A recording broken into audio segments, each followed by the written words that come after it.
Pessoal, muito boa noite. Bom, nós fomos meio que surpreendidos esse final de semana e roubaram a mesa e alguns microfones. Então a gente está tentando improvisar aqui. Estamos improvisando hoje com esse alto-falante aqui. A gente sabe que o nosso salão é muito grande, né?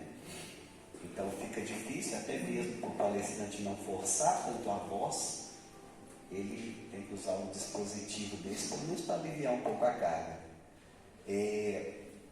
A gente tem alguns equipamentos mais velhos aí também, a gente vai tentar adaptar para a próxima semana, a gente tentar usar a mesa de som mesmo que de forma mais simples, né?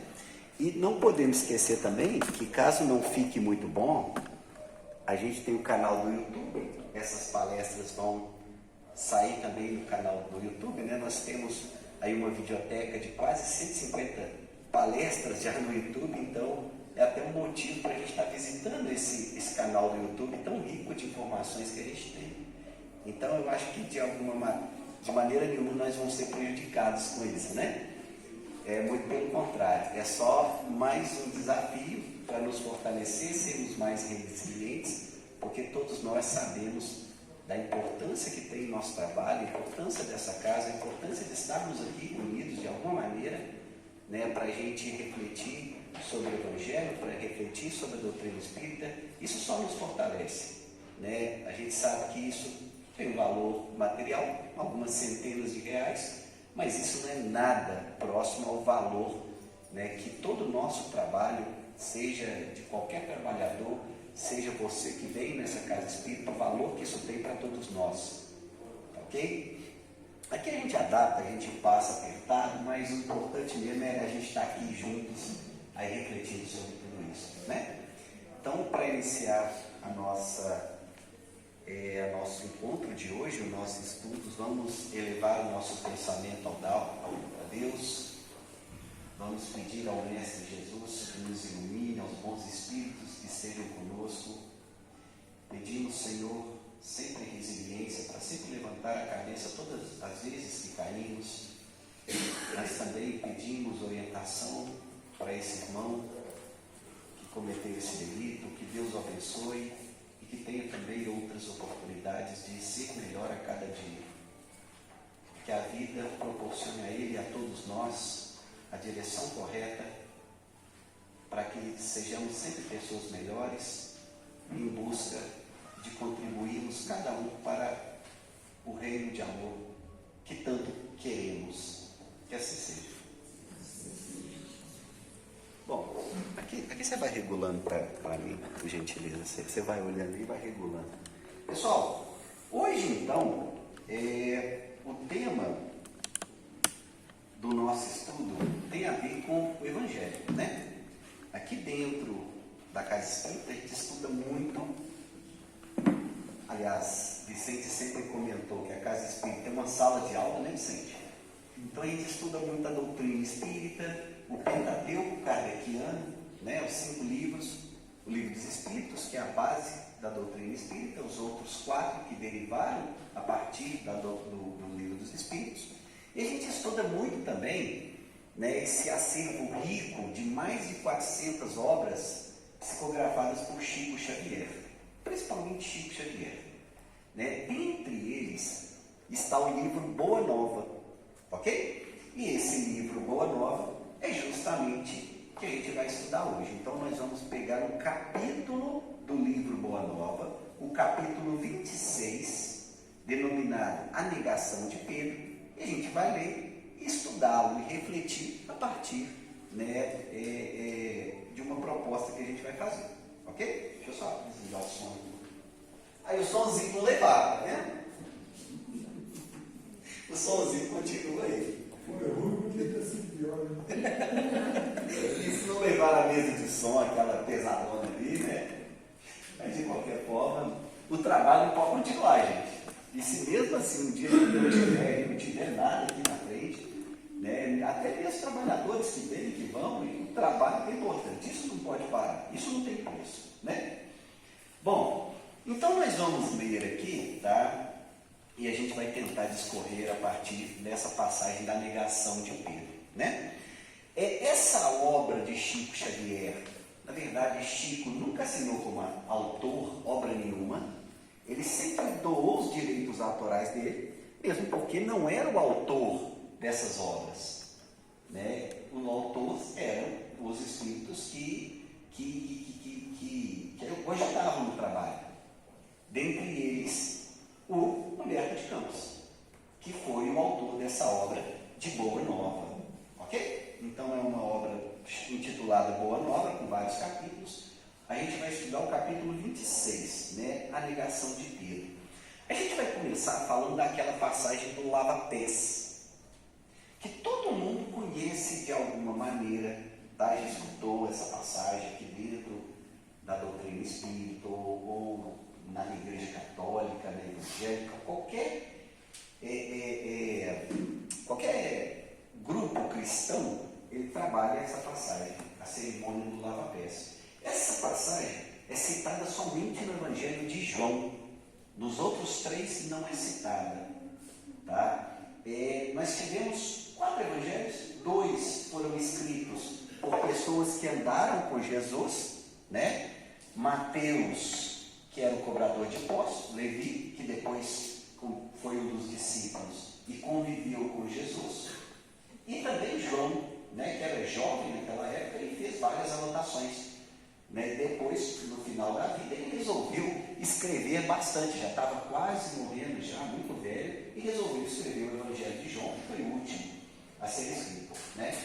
Esses 2 conviveram com Jesus, e 2 ficaram sabendo das histórias, conviveram com pessoas que conheceram Jesus, e depois escreveram, que é Lucas e Marcos. Então, essa passagem, essa primeira que a gente vai falar, ela está muito detalhada no Evangelho de João, só nele.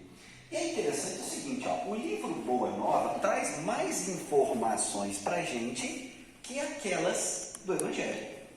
Entendeu? Muita coisa no Evangelho foi escrita, colocada daquela maneira, e assim, muita coisa não está detalhada. Então, essas mensagens mediúnicas desses espíritos foram importantes também para esclarecer muita coisa, esclarecer detalhes, porque dependendo do Evangelho não existe tantos detalhes. Tem um fato, né, do Evangelho que foi detalhado, foi contado nos 4 Evangelhos. Por exemplo, a segunda parte que nós vamos falar, a parte da negação de Pedro, foi contada nos 4 Evangelhos. Mas a primeira parte foi contada somente em 1. Então, quando não se tem tanto detalhe, essas obras mediúnicas de Chico Xavier são muito importantes para entender melhor aquela passagem. Entendeu? Então, esse livro, Boa Nova, vem também com essa proposta de contar um pouco mais daquele processo. Entendeu? Sim, Vicente. A lista de informação, quando se cita que os 2 evangelistas que não conviveram com Jesus, tem-se que Marcos colheu a maioria dos informes na convivência com Pedro. Pedro teria sido seu informante. E Paulo tinha o desejo de ele também escrever o Evangelho. Mas quando ele se viu impossibilitado de fazer, devido ao seu acúmulo de serviço, ele destacou Lucas para fazer e pediu Lucas que visitasse Maria, mãe de Jesus, e colhesse dela as informações. Por isso que o Evangelho de Lucas é o mais rico de detalhes do nascimento, das predições do anjo Gabriel e tudo mais, que elas foram colhidas ao pé de Maria, mãe de Jesus. Olha, interessante. Naquela época pouca gente sabia escrever, né? Saber escrever era um luxo. Então, assim, as informações eram passadas de pessoa para pessoa e poucos realmente registravam, né, aquele dia a dia. Interessante. Bom, então, o que a gente vai ler, o capítulo 26 do livro Boa Nova, é intitulado A Negação de Pedro. Ok? Nós vamos fazer uma leitura aqui e a gente vai passando algumas informações. E sempre quando quiserem acrescentar alguma coisa ou fazer uma pergunta, estejam à vontade, tá? Bom, então começa assim, vejam bem. O ato do Messias lavando pés de seus discípulos, encontrou certa incompreensão da parte de Simão Pedro. O velho pescador, Simão Pedro, não concordava com semelhante ato de extrema submissão, né? Lavar os pés das pessoas. Porque numa área desértica, onde se andava muito a pé, onde se tinha muita poeira, né? O pé das pessoas era imundo, e muitas vezes as pessoas que tinham servos passavam essa atribuição para elas, para lavar o pé, porque era muito sujo, porque era uma coisa assim, de último escalão, né? Bom, continuando. E chegada a sua vez, obtemperou, ou seja, argumentou resoluto. Vamos lá. Nunca me lavarei os pés. Mestre, meus companheiros estão sendo ingratos e duros nesse instante. Os companheiros, os demais discípulos, né? Deixando-vos praticar esse gesto, como se fosse um escravo vulgar. Ele não queria que o mestre, né, fizesse esse ato, porque julgava que era um ato impróprio. E aí a gente começa a primeira reflexão, né? Obviamente que existem atitudes, né, mais, como é que eu vou falar, mais simples, como essa, coisas que a gente acredita, né, a gente coloca um certo status em várias coisas que a gente faz no dia a dia, e muitas vezes a gente não quer que as outras pessoas façam. Então a gente já pode pegar uma primeira reflexão do Evangelho daquela época e aplicar nos dias de hoje. Como, por exemplo, os nossos filhos.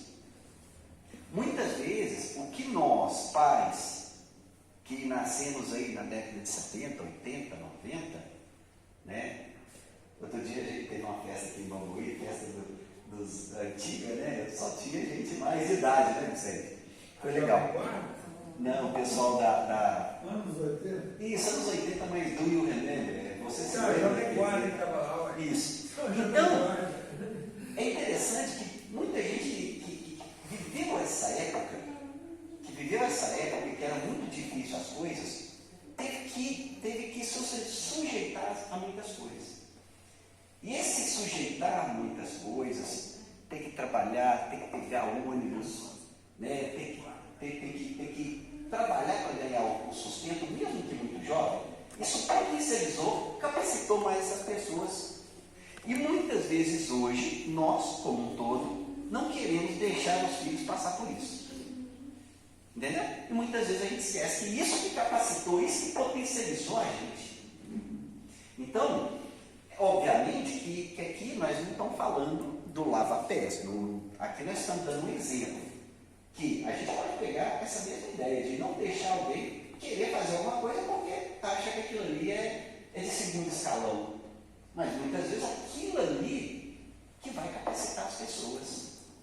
Muitos pais, por exemplo, passaram de tudo, pais, mães, para criar a própria empresa, trabalhar bastante.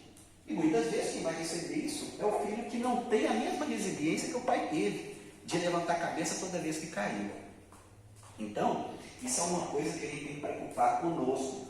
Hoje em dia, os nossos jovens, os nossos filhos passam por menos dificuldades. E muitas vezes foram essas dificuldades que nos capacitaram. Ok? Primeira reflexão sobre isso aí. Vejam bem.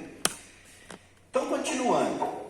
Em seguida a essas palavras, lançou à Assembleia um olhar de reprovação e desprezo, enquanto Jesus lhe respondia: Simão, não queirais ser melhor que os teus irmãos de apostolado, em nenhuma circunstância da vida.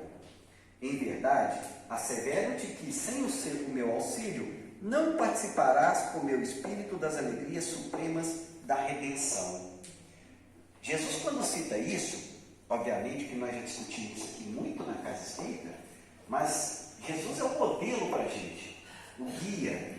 Ou seja, foi perguntado, né? Allan Kardec perguntou para os espíritos: qual que é a pessoa que a gente pode nos assemelhar, a gente pode tentar fazer igual o nosso modelo para a gente poder evoluir como ser humano, como espírito, já que a gente tem várias oportunidades para fazer isso. E foram muito claros: Jesus.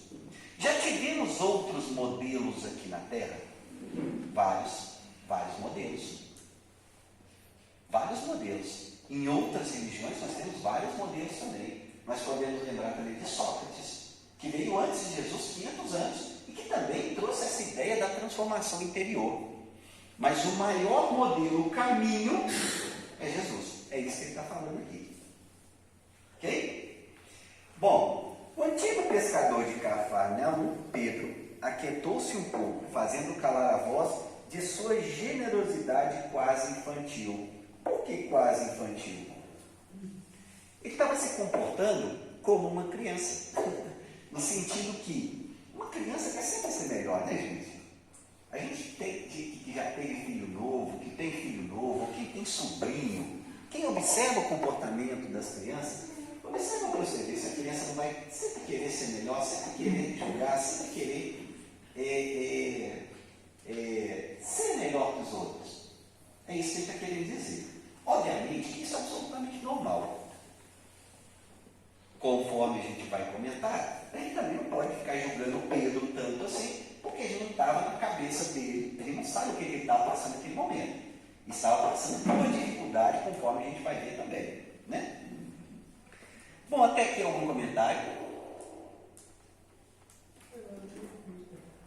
Bom, terminada a lição e retomando seu lugar à mesa, o mestre parecia meditar gravemente. Logo após, todavia, veemência, sentindo-nos a incompreensão, o mestre pareceu contemplá-los com entristecida piedade, dando a entender que sua visão espiritual devassava os acontecimentos do futuro.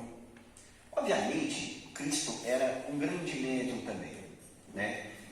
E obviamente ele sabia que tudo ia acontecer, que todos iam passar por todos aqueles fatos que vieram nos dias seguintes, ou seja, a crucificação. Eles foram meio que espalhados, né? Os apóstolos, cada um foi para um canto, eles foram perseguidos, iam passar por muita dificuldade. E obviamente que Jesus sabia de tudo isso, e talvez isso iria chamar a atenção de todos para as palavras, para o fato de Jesus, para o Evangelho. Né? Talvez, né, isso é uma reflexão minha, eu acho que pode ter alguém que tenha alguma outra ideia, mas talvez se não tivesse acontecido tudo da maneira que aconteceu no Evangelho, com a crucificação, a paixão de Cristo, talvez a gente não olharia para o Evangelho dessa maneira. Talvez a gente não teria nem esse calendário que a gente tem, que é marcado por antes e depois de Jesus. Antes e depois de Jesus. Entendeu? Ou seja, ele já sabia da paixão, ele já sabia que tudo ia passar e que isso seria importante para chamar a atenção de alguma maneira, não por fato. Obviamente que o fato também chama atenção, claro, mas principalmente, nem que demorasse séculos, mas para a mensagem que ele trouxe. O mais importante de tudo, a mensagem. Qual mensagem? A mensagem da transformação. A transformação a partir de amor ao próximo. Isso é o mais importante. Obviamente que essa mensagem vai ser muito melhor detalhada no Sermão do Monte e em todos os 4 evangelhos. Né? Bom, continuando então, o livro cita assim: aproximava-se a hora do meu derradeiro testemunho, do último testemunho. Aproxima-se a hora do meu último testemunho. Sei por antecipação que todos vocês estarão dispensados desse instante supremo. Dispensados, cada um por um canto, né?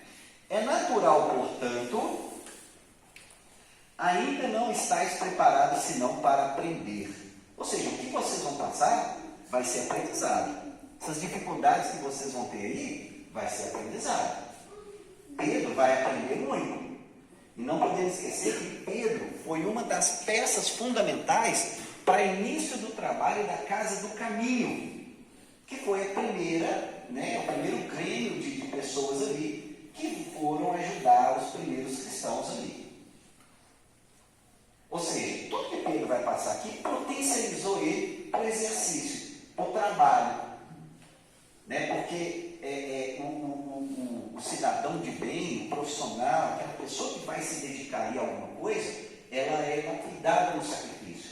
Pedro vai ser lapidado aqui no sacrifício para poder trabalhar depois pela casa do caminho. Então continua assim, vamos lá. Sim, claro. No nível de compreensão de Cristo, né? No momento da maior dificuldade, vocês estarão dispersos.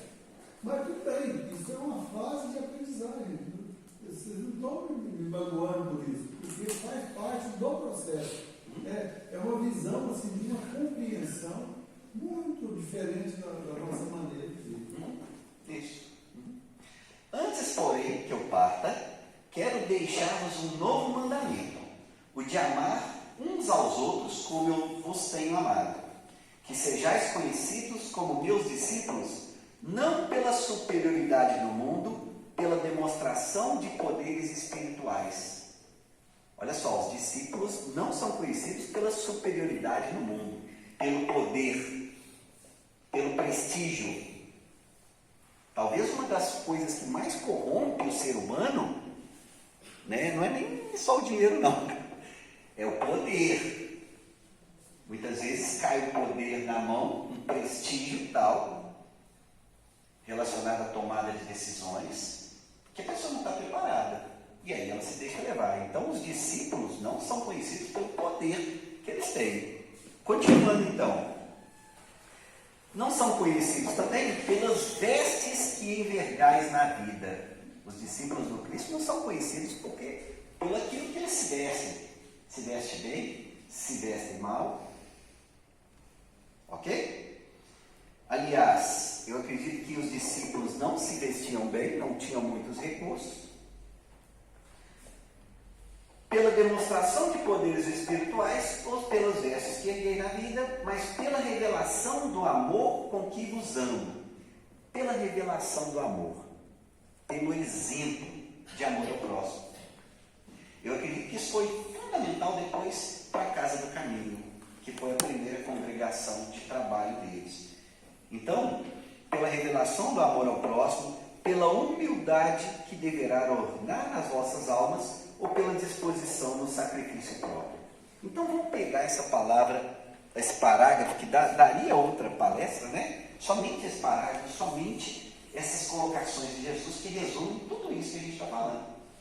Vamos lá. O que seria humildade? Difícil, né? A gente costuma confundir muito humildade com simplicidade. É muito comum. Eu mesmo tive ainda e sempre tive muita dificuldade para separar o que é simples do que é humilde. Uma pessoa simples e uma pessoa humilde. Quem poderia me ajudar nisso aí?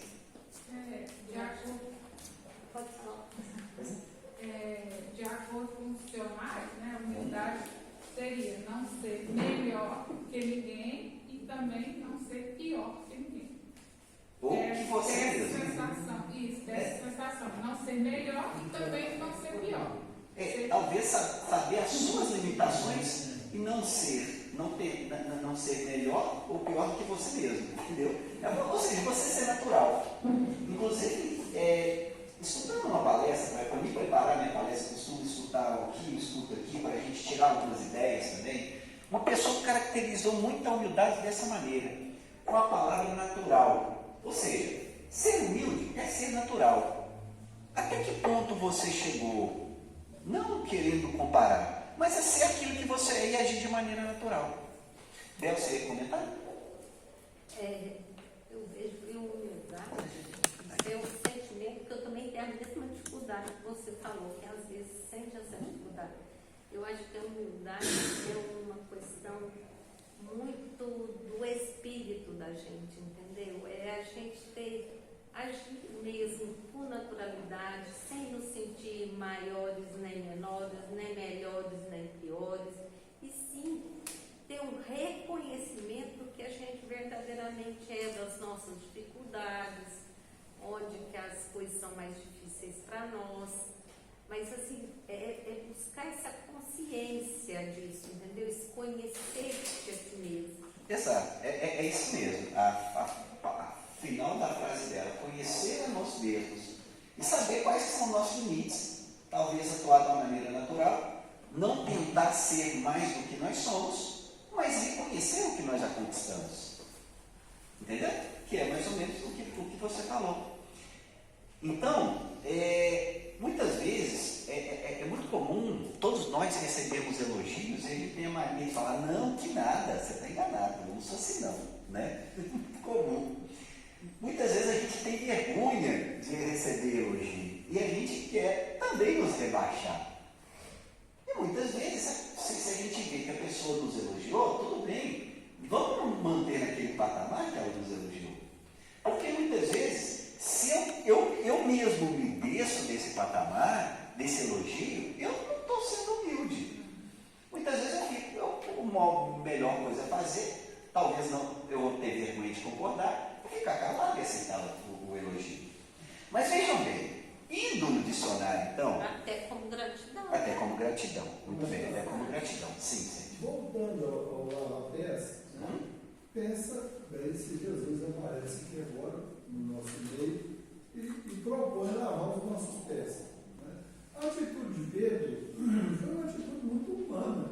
Né? A gente ficaria confortável de entregar os nossos pés para Jesus lavar? Então Pedro agiu de forma muito humana. Porém, Jesus enxergou mais na atitude dele. Né? Simão, não queira ser diferente dos seus companheiros. Né? Por quê? Naquele momento, houve da parte de Pedro uma atitude não humilde. Enquanto os outros permitiram, o Pedro falou, não, os meus pés você não lava. Uma atitude normal, humana, mas que por trás dela existia um pouco de arrogância, um pouco de vaidade, de querer ser diferente. E Jesus fez aquela leitura imediata. Então, quando a gente fala de humildade, é esse o sentido, né? Muitas vezes ele está muito escondido. Né? A nossa vaidade, a nossa arrogância, o nosso perfeccionismo está muito escondido. Né? E tem que ser, num determinado momento, percebido por nós, porque será uma alavanca de transformação quando ele for identificado. Muito bem. Então, a humildade, indo lá no dicionário, humildade que não é vaidoso, tem ou manifesta a virtude de conhecer suas próprias limitações, é modesto. Então, mais ou menos o que a gente falou, é saber, agir naquela proporção que a gente é. E no final desse parágrafo também, Jesus cita que os discípulos serão conhecidos pelo sacrifício próprio.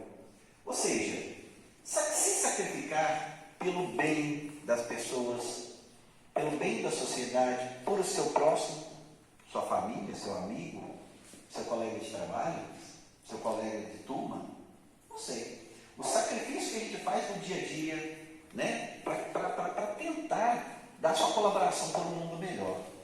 Então, o discípulo do Cristo, o ser humano de bem, é conhecido por isso também. E a transformação íntima, a nossa reforma íntima, requer esse sacrifício diário. Não precisa ser um sacrifício muito grande, mas um sacrifício pequeno todos os dias, para que a gente possa lentamente ir nos reformando. Ok? Mas o sacrifício tem que existir. O ser humano de bem, o discípulo, conforme está falando aqui, é forjado, é lapidado também no sacrifício. O sacrifício faz parte da vida da gente. Não é fácil acordar todo dia às 5, às 6, às 7, não sei. Mas faz parte do nosso sacrifício. Né? Bom, vendo que Jesus repetia uma vez mais aquelas recomendações de despedida, Pedro, dando expansão ao seu temperamento irrequieto, adiantou-se indagando. Afinal, Senhor, para onde vais? O mestre lhe lançou um olhar sereno, fazendo-lhe sentir o interesse que lhe causava a sua curiosidade, e redarguiu, respondeu: ainda não te encontras preparado para seguir-me? O testemunho é de sacrifício e de extrema abnegação. Somente mais tarde entrarás na posse da fortaleza indispensável. Ou seja, talvez naquele momento ele não estava preparado para entender, não estava preparado, porque ainda iria se sacrificar pela causa maior, que era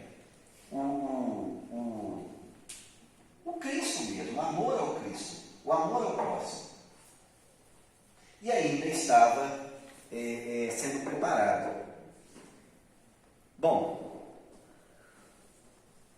Simão, no entanto, desejando provar com palavras aos companheiros o valor da sua dedicação, acrescentou com certa ênfase ao propósito de se impor a confiança no Messias. Eu não posso seguir-vos? Acaso, mestre, podereis duvidar de minha coragem? Então não sou um homem? Por vós darei a minha vida. E o Cristo sorriu e respondeu. Obviamente que muitas coisas a gente não precisa de palavras, né? Muitas vezes, só com um olhar, a gente já consegue comunicar.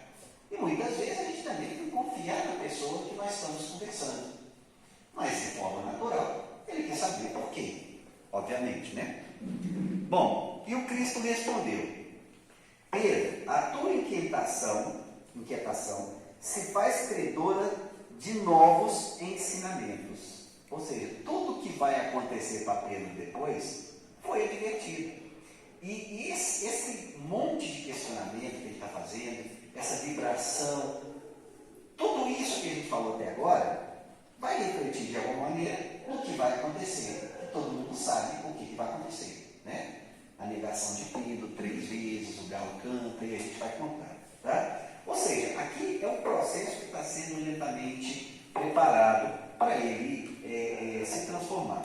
Bom, a experiência te ensinará melhores conclusões, porque em verdade te afirmo que esta noite o galo não cantará sem que me tenhas negado por 3 vezes. O galo não cantará significa o final daquele dia, o início do outro dia. Entendeu? Não é que o galo vai cantar naquele momento. Aqui o Evangelho traz uma linguagem simbólica. Ou seja, ainda hoje você vai me negar 3 vezes. É porque o galo No sentido que... madrugada, né? Usava o galo cantar na madrugada. Isso. Então, assim, você ainda não está preparado, talvez você não está entendendo, mas para isso, para você entender melhor, isso vai acontecer com você e você vai me negar. Bom, e aí continua. Passando um parênteses aí. Claro. Será que quando Pedro, esse arrobo de força, né, de coragem, acaso eu não sou um homem, pensa que pelo Senhor eu não daria a minha própria vida? Será que ele estava sendo falso? Está sendo verdadeiro. Verdadeiro. Apenas ele não se conhecia, como nós não nos conhecemos. Aquilo que a gente acha que a gente é capaz, na hora do testemunho a gente não é. Então Pedro não era falso hora nenhuma, e nem sem coragem. Mas ele não conhecia as potencialidades, mas Jesus conhecia. Você não está preparado. Vai chegar a hora, mas ainda não é agora. Olha que tranquilidade. Mas Pedro agia com absoluta sinceridade de alma. Ele achava que ele era capaz. Inclusive, é justamente a próxima frase que você comentou. Olha só. Onde está aí? Então aí Pedro respondeu: julgai-me então o espírito mau endurecido a esse ponto? Indagou o pescador, sentindo-se ofendido. Jesus respondeu: não. Pedro adiantou o mestre com doçura: não te suponho ingrato ou indiferente aos meus ensinos, mas vais aprender ainda hoje que o homem do mundo é mais frágil do que perverso. Ou seja, que nós ainda estamos aprendendo. Igualzinho a gente faz, qualquer coisa que fala, a gente... Ou seja, nós não podemos esquecer, gente, que a gente ainda está na infância do desenvolvimento. Se uma escada tem 100 degraus, nós estamos começando a subir ali talvez o 5º, 6º, 7º degrau em termos de evolução moral, né? Ou seja, nós ainda somos frágeis, tá? No sentido que aqui nós somos mais frágeis do que perversos. Talvez nós ainda não temos compreensão, somos ignorantes no sentido de não sabermos ainda muito desse conhecimento moral necessário. Continua então. Pedro não quis acreditar nas afirmações do Messias, e tão logo se verificara a sua prisão, no pressuposto de demonstrar o seu desassombro e boa disposição para a defesa do Evangelho no reino, atacou com uma espada a um dos servos do sumo sacerdote de Jerusalém, Jerusalém, compelindo o mestre a mais severas observações. Pedro usou de violência. A partir do momento que Jesus foi entregue, eles estavam ali meio que escondidos, né? E aí Judas levou os servos lá do sumo sacerdote para aquele ponto, e identificou Jesus, né? Para que ele o levasse. Pedro ali, querendo defender, usou de violência e foi advertido pelo Cristo, né? Isso aí todos nós conhecemos essa passagem. Bom, consoante as afirmativas de Jesus, o colégio dos apóstolos se dispersaram naquele momento de supremas resoluções. Ou seja, como Cristo havia dito, naquele momento ali todo mundo se dispersou. A humildade com que o Cristo se entregava desapontara alguns deles, que não conseguiam compreender a transcendência daquele reino de Deus sublimado e distante. Ou seja, se nós chegamos até aqui, a gente confiou no Cristo, a gente pensava que ia ter muito sucesso, mas aprenderam. O que vai acontecer? Ficou todo mundo perdido, porque acreditava que ia ser diferente. Eu não sei se os discípulos acreditavam assim, mas naquela época muita gente acreditava que o Messias era uma pessoa de guerra, ia chegar e ia tirar todo mundo do poder, principalmente os romanos, que cobravam muito imposto. E não era assim. Jesus trabalhou com humildade naquele momento, sem violência nenhuma. Ok? E isso talvez desagradou aos discípulos, que logo dispersaram. Então vamos lá. Pedro e João, observando que a detenção do mestre pelos emissários do templo era fato consumado, ou seja, aconteceu, combinaram entre si acompanhar de longe o grupo que se afastava, conduzindo o Messias. De balde, ou seja, em vão, procuraram os demais companheiros que, receosos da perseguição, haviam debandado, saído do bando. Ok? Ambos, no entanto, desejavam prestar a Jesus o auxílio necessário. Quem sabe poderiam encontrar o recurso de salvá-lo. Eu não entendi bem, estudando essa passagem, mas quem quiser acrescentar, fique à vontade. Parece que também tinha-se o plano de tentar libertar Jesus naquele momento e fazer uma rebelião. Você já escutou sobre isso, Vicente? Nesse momento tinha-se esse plano também? Se acreditava que poderia libertar e tomar o... Não em forma de rebelião, mas é que existiam alguns amigos influentes que gostavam, tinham simpatia pelo Cristo. Então era essa a tentativa dos dois, de buscar algum recurso, usar de Arimateia, alguém que pudesse intervir em favor do Cristo. Mas que efetivamente não ia acontecer. Ok. Então, ambos, no entanto, desejavam prestar a Jesus o auxílio necessário, né? Quem poderia encontrar o recurso de salvá-lo? Era necessário certificar-se de todas as ocorrências. Recorreriam às suas humildes relações em Jerusalém a favor do mestre querido, né? O que você comentou. Compreendiam a extensão de perigo e as ameaças que lhes pesavam sobre a fronte. De instante a instante eram surpreendidos por homens do povo que, em palestra de caminho, acusavam a Jesus de feiticeiro e herético. A noite caída sobre a cidade. Os dois discípulos observavam que a expedição de servos e soldados chegava à residência de Caifás. Quem que era o Caifás? O sumo sacerdote. Era meio que um líder religioso. Né? Tinha os líderes que governavam aquela região, que eram os romanos, era a força política, e tinha, né, os romanos parece que não interviam tanto nessa questão religiosa, até mesmo como uma forma de manter a paz ali. Então tinha um líder religioso, que era o Caifás. E na residência do Caifás, o Cristo foi recolhido, foi colocado em uma cela úmida, cujas grades davam para um pátio extenso. O prisioneiro fora trancafiado por entre zombarias e impropérios. Ao grupo reduzido juntava-se agora a massa popular. Então, em pleno alvoroço festivo, porque era a comemoração da Páscoa, ok? E era costume naquela época os judeus irem para Jerusalém para comemorações. Ok? O pátio amplo foi invadido por um aluvião de pessoas alegres.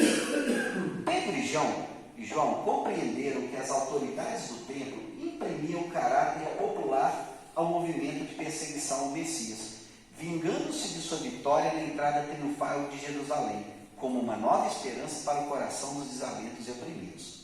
A entrada triunfal chegou no burrinho, né? Muitos ramos, muita festa, né? E obviamente isso aí desagradou a todos ali que governavam aquela cidade, principalmente líderes religiosos. Bom, depois de ligeiro entendimento, o filho de Zebedeu, João, voltou a Betânia, a fim de colocar a mãe de Jesus à corrente dos fatos, informar a ela, né? Enquanto Pedro se misturava à aglomeração, de maneira a observar em que poderia ser útil ao Messias. Ficava olhando de longe, talvez poderia ser útil de alguma maneira. O ambiente estava já preparado pelo farisaísmo para os tristes acontecimentos do dia imediato, ou seja, a paixão de Cristo. Em todas as rodas falava-se do Cristo como de um traidor ou revolucionário vulgar. Alguns comentadores mais exaltados o denunciavam como ladrão, ridicularizavam seu ensinamento, zombava-se de sua exemplificação e não faltavam os que diziam em voz alta que o profeta Nazareno havia chegado à cidade chefiado um bando de salteadores, de ladrões. O velho pescador de Cafarnaum, Pedro, sentiu a hostilidade com que teria que lutar para socorrer o Messias e experimentou um frio angustioso no coração. Sua resolução parecia vencida. A alma ansiosa se deixava dominar por dúvidas e aflições. Começou a pensar nos seus familiares, em suas necessidades comuns, nas conversões de Jerusalém, que ele não poderia afrontar sem pesados castigos. Com o cérebro fervilhando de expectativas e cogitações de defesa própria, penetrou no extenso pátio onde se adiantava a multidão. E agora vai começar então a parte da negação dele. Vejam bem. Para logo, uma das servas da casa se aproximou dele e exclamou surpreendida: não és tu um dos companheiros desse homem? Ou seja, você não estava com Jesus ali? E aí ele falou: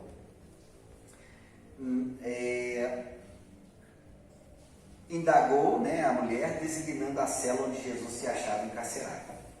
O pescador refletiu um momento e, reconhecendo que o instante era decisivo, respondeu dissimulando a própria emoção. Ou seja, agiu de forma mais pela razão e menos com a emoção.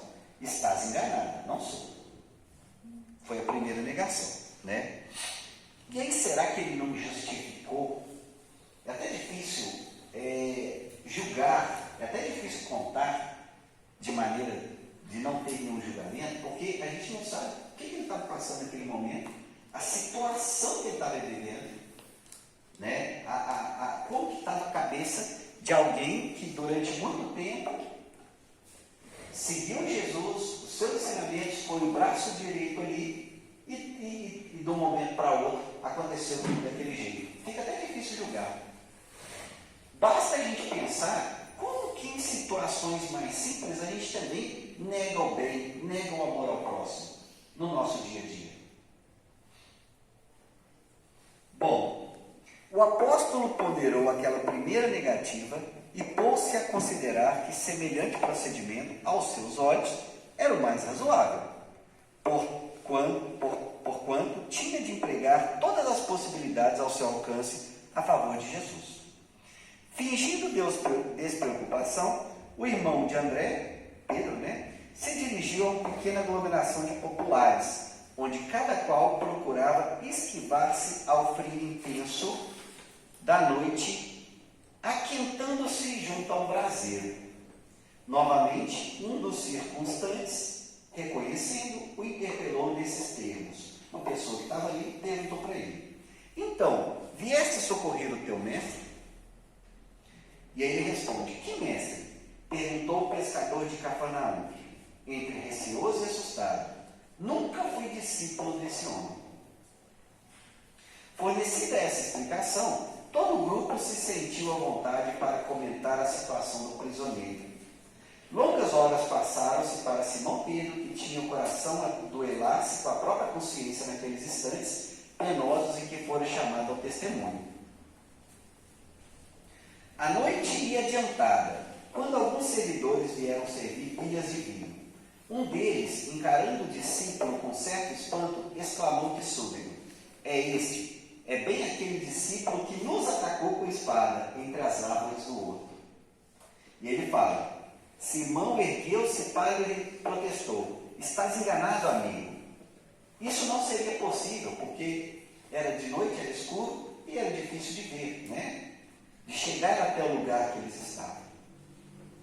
Logo que pronunciou sua derradeira negativa, a sua última negativa, a sua terceira negativa, né? Os galos da vizinhança cantaram em vozes estridentes, anunciando a madrugada. Acredito numa linguagem mais, assim, mais, como se diz, coloquial, uma linguagem assim, mais ilustrativa, ok? Os galos cantavam. Por quê? Para se cumprir o que Cristo tinha advertido, né? Que hoje ainda, você que se considera muito forte, você ainda vai me negar 3 vezes. E aí fica a pergunta: será que a gente não nega o Cristo várias vezes? 3, 4, 5, todos os dias? Nossa, é muito, já me Machado. Sim, sim. Obviamente, né, que aqui nós não estamos para nos julgar ou para julgar ninguém, mas isso faz parte do nosso processo de reforma íntima. Tentar identificar, tentar conhecer a nós mesmos, né, e tentar, a cada dia que passa, negar o Cristo menos. Talvez se eu nego menos, porque há 10 anos atrás eu negava mais, eu estou num processo de reforma, eu estou num processo de melhoria. Esse processo de melhoria é lento. Não queremos mudar do dia para a noite, assim, de uma hora muito rápida, porque a gente não está preparado para isso. Bom, então vamos lá. Pedro recordou as palavras do mestre e, sentindo-se perturbado por infinita angústia, levantou-se cambaleante e, voltando-se instintivamente para a cela em que o mestre se achava prisioneiro, viu o semblante sereno de Jesus a contemplá-lo atrás das grades, singela e generosa. Ou seja, Jesus já sabia. E aí Pedro olha para Jesus e Jesus está com um semblante tranquilo. Um semblante daquela pessoa que perdoa. Do pai e do filho pródigo. Quando sabe tudo que vai acontecer e mesmo assim não condena. Não condena porque isso é importante para o filho. Isso é importante para aquela pessoa que está vivenciando aquela situação. Isso aí vai ser importante para ela se transformar como pessoa. Isso é importante para a gente como lição também, porque mostra a questão do julgamento, que nós temos inúmeras oportunidades no nosso dia a dia para julgar as pessoas, para julgar os nossos filhos, para nos julgar também, e muitas vezes a gente esquece que a gente somos todos seres em evolução, que erramos demais, acertamos sim, mas também erramos muito, e obviamente, né, a gente está todo mundo no mesmo barco. Bom, figurou-me que o mestre vinha vê-lo em espírito, na solidão da noite, trazendo nos lábios aquele mesmo sorriso sereno de todos os dias. Ante a emoção confortadora e divina, Pedro ajoelhou-se e murmurou: Senhor, perdoai-me. Mas nesse instante nada mais viu. Na confusão de seus angustiados pensamentos, luar alvíssimo enfeitava a luz as vielas desoladas. Foi aí que o amigo pescador refletiu mais austeramente, lembrando as advertências amigas de Jesus quando lhe dizia: Pedro, o homem do mundo é mais frágil do que perverso. Somos ainda crianças, né? Conforme a gente tinha comentado, infantis. Acabando então. Presa de indizível remorso, muito remorso, Pedro retirou-se, envergonhado, de si mesmo. Dando alguns passos, alcançou os muros exteriores, onde se deteve a chorar amargamente.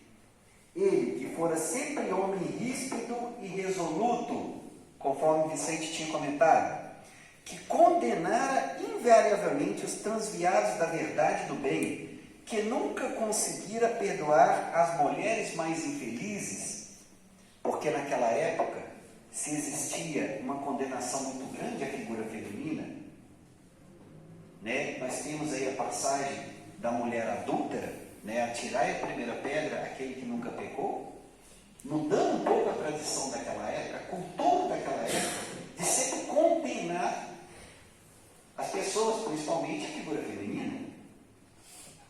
Então Pedro ali se encontrava, abatido como uma criança, em face à sua própria falta. Começava a entender a razão de certas experiências dolorosas de seus irmãos em humanidade. Em seu espírito, como que desabrochava uma fonte de novas considerações pelos infortunados da vida. Desejava ansiosamente ajoelhar-se ante ao Messias e suplicar-lhe perdão para sua queda dolorosa. Através do véu de lágrimas que se iam escurecer nos olhos, Simão Pedro experimentou uma visão consoladora. Bom, resumo da ópera então. O que a gente pode tirar disso? Pedro, talvez, como todos nós, temos situações difíceis, situações desafiadoras, e muitas vezes é o que a gente precisa passar para a gente dar um passo. É como se você tivesse que dar um passo atrás para dar 2, 3 na frente depois. Ele precisava passar por isso para que a vida o potencializasse para ele alcançar novos desafios, começar novos projetos. Muitas vezes é assim. Nós temos todos algo que a gente costuma chamar de zona de conforto. Essa zona de conforto vai te deixar quietinho porque você se sente confortável, enquanto poderia estar trabalhando mais, produzindo pela sociedade, pela sua família, ou seja, gerando mais frutos, multiplicando melhor os talentos que você recebeu. Mas muitas vezes, se você ficar na sua zona de conforto, você não vai tender a multiplicar esses talentos que é tão importante na sua vida. Se você recebeu esse dom, se você recebeu esse talento, vão multiplicar. O talento da amizade, o talento da paciência, ou talentos, títulos, profissão, e aí vai. A gente pode enumerar inúmeros talentos. E essa zona de conforto muitas vezes atrapalha. Então, muitas vezes a gente precisa passar por isso, talvez não nessa intensidade, mas a gente precisa sair da zona de conforto nesse sentido também. Não vamos esquecer que Pedro foi também peça-chave depois para crescimento de todo o cristianismo primitivo. Esse cristianismo, né, que mesmo aí passando por várias turbulências ao longo da história, chegou até nós, nos ensina hoje. Nós estamos aqui reunidos justamente por causa de tudo que aconteceu, ou seja, chamou a atenção para o mundo para que fosse disseminado como uma boa nova, como uma nova ideia transformadora, principalmente baseada no amor ao próximo. Então, talvez foi esse esforço inicial, esse sacrifício inicial de muita gente que trabalhou bastante, muita perseguição, que foi importante para que o cristianismo chegasse ao que é hoje. Né? Então devemos também a essas pessoas aqui que são citadas. Bom, algum comentário? Alguém gostaria de acrescentar alguma coisa? Algo que não ficou claro? Apenas dois aspectos aqui que eu queria chamar a atenção. Como Jesus disse que o homem do mundo é muito mais frágil do que perverso, né? A recomendação da vigilância é para nós não nos colocarmos em situação crítica, desafiadora demais, porque isso vai facilitar a nossa queda. Então, evitar grandes desafios, justamente pela nossa fragilidade. Agora, o ponto mais importante de todo esse processo é o que Pedro fez com a sua negação, né, com a sua derrota momentânea. Como que aquilo capacitou para aquele drama consciencial e tornar-se o grande Pedro. Se ele fica lamuriando, se ele fica com pena dele mesmo, né, numa crise consciencial improdutiva, ele podia ter encerrado ali a sua carreira com Cristo. Mas ele partiu da sua deficiência e foi a luta. E nós vamos ver no livro Paulo Estevam diversas situações em que ele é colocado em xeque e ele fala: muito tem errado no mundo. Não é segredo para ninguém que eu neguei o Cristo no momento mais grave da história. Então ele levou aquilo com ele, como bandeira, não para se esconder atrás daquilo não, mas para deixar claro que ele também foi frágil e depois ele se fortaleceu no mundo. Obrigado, Vicente. Bem lembrado. Se alguém mais tiver alguma colocação, alguma pergunta, se eu não souber, eu passo para o Vicente. Vamos lá? Vamos então passar para... Sim, claro, né?